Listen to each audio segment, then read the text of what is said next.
E aí, Galo, pegando o ponto agora, você estava no Botafogo, né? E aí você até explicou a sua saída, né? Por conta de uma compra aí internamente, né? Na questão da SAF do Botafogo. Você tem alguma pretensão também de voltar como técnico? Porque eu tava vendo seu aproveitamento aqui de quase 60%, se analisar todos os seus clubes, as passagens que você teve, né? É um aproveitamento muito bom para treinador. Você tem essa pretensão de voltar a trabalhar como treinador? Olha, eu sou um cara do futebol que amo muito o que eu faço, né? Eu vejo também, às vezes eu falei com o Paulo Autuori, isso, um grande amigo também, que também faz a gestão e faz treinador, e tal. Eu acho que isso talvez se fosse para fora do Brasil, eu acho que faria sentido, né? Eu tive a oportunidade de trabalhar no Emirados, na Arábia Saudita, no Japão, e foi fantástico. Foi uma experiência de vida para mim, para minha família, para meus filhos, muito, muito bacana. Então, assim, faria sentido, porque hoje no Brasil eu quero e tenho certeza que vai acontecer, eu voltar ainda na gestão. Eu acho que Uhum. eu me preparei muito para isso e como eu já vinha fazendo isso para o Brasil, eu quero voltar novamente a trabalhar como um executivo ou como um CEO, porque eu venho incansavelmente fazendo vários cursos, me tentando melhorar, justamente para melhorar essa minha versão na gestão, que foi um caminho natural que aconteceu, né? Fui atleta, auxiliar, treinador, executivo de futebol e agora como CEO também, ou como executivo, que é uma coisa que eu gosto bastante. Então, no Brasil, eu queria voltar a trabalhar e quero voltar a trabalhar como gestor de futebol. Mas fora, talvez, tive até um contato com uma pessoa faz a semana passada sobre isso, um amigo que acabou trabalhando comigo quando eu estava no Emirados Árabes e me perguntou sobre uma possibilidade de ir lá. Mas para fora acho que talvez faria sentido, porque hoje o Brasil está vivendo um momento com os treinadores brasileiros. Eu torço muito para o Felipe Luiz, além de ter trabalhado com ele na seleção, sei que ele é um cara fantástico. Eu acho que é um momento sazonal que os treinadores estão vivendo, mas eu acho que nós precisamos também voltar a ter o controle do nosso mercado. Eu acho que tem espaço para todo mundo, tem espaço sempre para um bom treinador. Acho que o treinador não tem passaporte, não tem nada. Eu acho que o Ancelotti vindo aí para o Brasil, para o momento que os treinadores brasileiros estavam passando, foi muito bom, foi assertivo por parte da seleção brasileira. Eu acho que ele é um cara grande para esse momento, né? Principalmente um pré-Copa. É muito rápido, né? O cara é muito experiente, muito vencedor. Eu acho que acertou nesse sentido, mas eu torço para os treinadores brasileiros, que o Brasil é o único país do mundo que ganhou todas as competições de todas as categorias com treinadores brasileiros. Então, acho que sempre tem espaço, acho que é uma questão de momento e torço para que volte também os treinadores brasileiros a terem um bom espaço no futebol nacional. O Galo, se a gente fizer um exercício aqui, claro, hipoteticamente falando, né? Se não tivesse esse evento Ancelotti na seleção brasileira, existe algum técnico que você vê, falando dos brasileiros, que estaria apto hoje pegar uma seleção brasileira?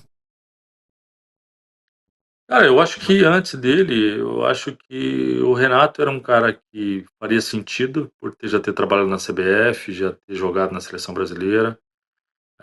Mas o Renato tem essa vertente, não tem a outra. Isso não faz muito sentido na seleção brasileira. A seleção brasileira, por ter trabalhado 2 anos e meio lá, acompanhei bastante, também era técnico da seleção olímpica e coordenava toda a base. É um produto final, é mais de um cara que tenha um encaixe do time do que trabalho dia a dia, até porque você não tem tempo para trabalhar, você não faz pré-temporada, você não faz jogos. Você pega o clube 30 dias antes da Copa do Mundo e vai jogar antigamente 7 jogos, agora um pouco mais, né? Porque aumentou o número de jogos, são 8 agora. E não dá tempo para tudo isso. E eu torço, porque eu acho que ainda nesse bom momento que o Flamengo está acontecendo, eu acho que o Felipe também, mesmo sendo jovem, é um cara que tem uma passagem grande, Copa do Mundo também, pela seleção brasileira, está vivendo um momento muito bom. E eu acho que treinador, time, é uma questão muito de momento. Então eu torço bastante para que ele possa seguir evoluindo e possa ser também um treinador a ser galgado daqui a pouco a CBF. E aí, professor, o debate a partir de agora, principalmente de janeiro, vai ser Neymar ou não na seleção. Eu não posso ter você aqui e não perguntar isso, né? Porque é o debate que vai permeando aí sempre a pauta esportiva. E eu queria saber, além da sua opinião, se existe uma forma de utilizar o Neymar de um jeito diferente. Então, sugeriram, né, a questão dele poder ser um falso 9, até pela questão também da idade dele e tudo mais. Mas eu queria saber a sua opinião. Bom, primeiro, gosto muito dele. Eu acho que ele tem que jogar a Copa do Mundo, mas é claro, eu acho que tem tempo para ele. Eu acho que ele vai fazer uma artroscopia agora, parece, vai voltar Uhum. em 20 dias, 30 dias, já está apto. Ele tem que se preparar muito. Eu acho que essa questão da preparação dele lá, essa questão das lesões que serão recorrentes em função da cirurgia que ele fez, eu acho que ele melhorando agora, ele tem tempo hábil, trabalha com uma equipe de trabalho muito boa, particular, e também o Santos hoje, se ele continuar lá, tem uma boa equipe para dar esse suporte para ele. Então, acho que terá tempo hábil. Eu acho que ele é um cara importante. Eu acho que ele pode ser o que o Messi foi nessa última Copa, uma referência para os outros atletas. Ele precisa estar, eu entendo isso. E é claro que é muito bom se ele esteja numa boa condição. E eu também já falo há algum tempo, inclusive com o pessoal do Santos lá também, porque eu conheço bem o Neymar. O Neymar, ele é um cara que ele quer tanto, ele quer participar, ele quer ter a bola. Então, o que está acontecendo é que ele está fugindo um pouquinho lá da frente e vindo jogar quase como um segundo volante para dominar e fazer as Uhum. jogadas dele ali por trás, onde ele vira uma presa fácil. Então, eu acho que ele é um cara decisivo, ele é um craque, ele bate bem na bola, ele acha bem o passe. Quanto mais próximo ele ficar do gol, sem ter um desgaste físico de retomar isso lá atrás e participar do jogo num lugar onde você tem uma quantidade de atletas muito grande, é mais difícil para ele, né? Então, eu acho que se ele jogar como um falso 9, eu acho perfeito, porque ele fica próximo do gol e próximo do momento decisivo da partida. E ele é um cara que faz isso. Então, faria todo sentido, desde quando ele chegou no Santos. Eu acho que ele deveria ter jogado nessa posição e torço para que dê tudo certo e o Brasil possa conquistar mais um título aí. Torço para o Ancelotti também fazer um grande trabalho, mas eu acho que ele é fundamental ao futebol brasileiro, ainda. E aí, só para aproveitar o gancho de Neymar, a gente falou sobre o Santos, né? Você tem sempre o olhar clínico muito da base. Robinho Júnior. Você viu ele, algum treinamento dele, acompanhou? E algum nome do momento que você esteve no Santos que você teve o olhar e falou, cara, esse moleque aqui vai dar grande jogador. Tem algum que você pode falar? Bom, fiquei muito feliz que o Robinho, por ter trabalhado com 2 anos com o pai dele, né? Ele foi vendido quando eu era treinador, inclusive para o Real Madrid. Gosto muito dele e torço para que dê tudo certo. Ele é um bom jogador, está evoluindo, acho que precisa evoluir um pouquinho no aspecto físico ainda. Ele vai ganhar um pouquinho mais de massa e a tendência é que ele melhore bastante. Tiveram sim, eu acho que jogadores que subiram comigo na época, lá o Souza, o próprio Sherman pela lateral. Eu acho que o grande jogador ali, o Bom Tempo também é um jogador de boa qualidade. Mas de todos esses, nesse período que eu tive lá, o Jair, sem dúvida, foi a grande É. referência, né? O Jair, eu acho que é um zagueiro que tem a capacidade de jogar com meia, joga de zagueiro com 1,96 m. Então, é um cara muito capacitado.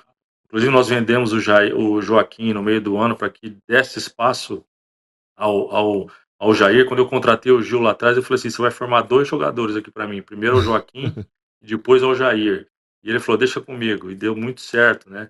Nós vendemos por 8 milhões de euros lá o Joaquim para o México e depois vendeu para o Botafogo por 15 milhões de euros o Jair. Então, acho que o Jair foi o grande jogador aí desses últimos tempos, desse período que eu passei. Mas aposto bastante no Bom Tempo também. Eu acho que é um cara que evoluiu muito e ainda vai crescer mais um pouquinho na posição.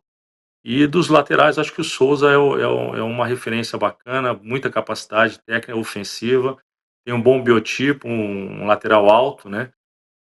Mas são muito jovens ainda, e é claro, quando você sobe uma geração jogando num bom time, é uma situação. Quando você sobe uma geração passando por muitos problemas, essa É. geração sofre um pouco.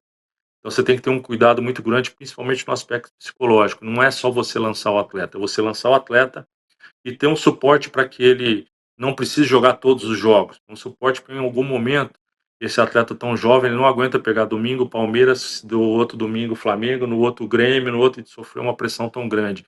E aí que você acaba perdendo um talento. Então eu acho que às vezes quando o time não está vivendo um bom momento, você tem que dar uma seguradinha para você não perder uma geração importante, boa e rentável, como o Santos tem feito isso há muito tempo. Ô Galo, eu queria. E aí, pegando esse gancho que você trouxe agora sobre referências, né? Eu queria voltar um pouquinho no assunto Neymar e entender com você o seguinte: o quão importante é você ter um jogador como o Neymar, porque já é sabido que o Neymar é o grande ídolo dessa geração. Vinícius Júnior, Rafinha, Estevão e companhia.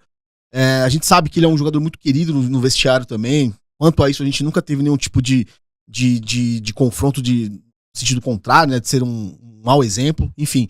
Mas falando de campo-bola, o quanto um treinador pode levar um Neymar da vida, o quanto é importante isso pro grupo da seleção na Copa do Mundo, que é um tiro curto de 30 dias, mesmo ele não estando em condições, suponhamos que ele não esteja em condições, 100% das suas condições físicas, mas o quão importante é ter um cara como esse no grupo.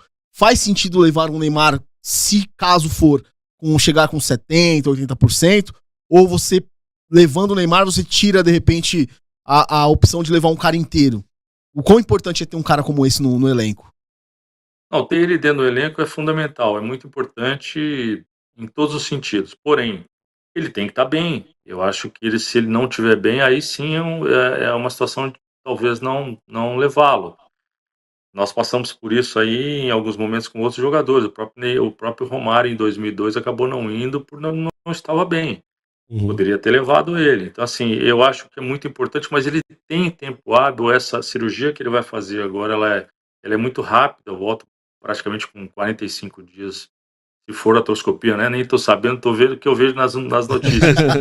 Mas eu torço muito para que ele possa voltar. Então, ele tem aí 4 meses para lá para março. Eu acho que vai fazer aqui em Orlando um jogo Brasil e Croácia em março, aqui no campo do Orlando City.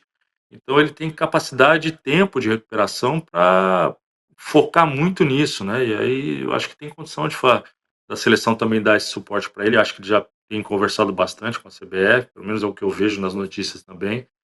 E eu acho que ele vai estar apto, cara. Acho que ele vai estar em boas condições e tomara que isso aconteça.